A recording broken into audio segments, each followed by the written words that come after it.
During the pre-production stage, I decided that the most efficient way to complete the teaser trailers and the ancillary tasks was to research how to use the programs that I was going to use. One of the programs that I had to use was Final Cut Pro, yet it was completely new to me, so I watched loads of tutorials that I found on YouTube.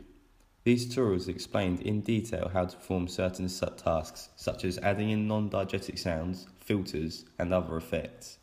Without YouTube, I'd either have spent a lot longer on making my media products or possibly even failed to complete them to the standard that I have. During the production stage, I used so many different pieces of technology to better the quality of my media products. One of the main pieces of technology was obviously the camera that I used. I used the Canon 600D for both the filming and the photographing.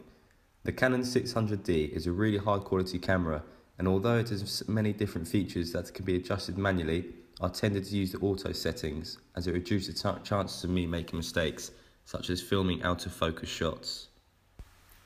The SD card that came in the camera had 4 GB of memory, so there was always plenty of room for me to take extra shots and pictures, as it's always best to have extra footage rather than not enough. As well as this, the SD card was easily transferable to the Mac, and so there was never any issues in finding and importing my footage. Once I had the footage from the film trailers, I used Final Cut Pro to edit all the shots together. I easily managed to transfer the clips from the SD card onto Final Cut Pro, and so it didn't take me long to start editing. Where I'd previously seen tutorials on YouTube, I managed to edit all my shots together without any problems. Some of the editing included sounds, filters, and cuts, including fast forwarding. After I finished my trailers, I then moved on to Photoshop to make my film poster and my film magazine. Luckily, my foundation portfolio work was to make a magazine using Photoshop, so already I was used to the program. Some of the features that I use include the following: Magic Wand tool, the text tool, the burn tool, and the lasso tool.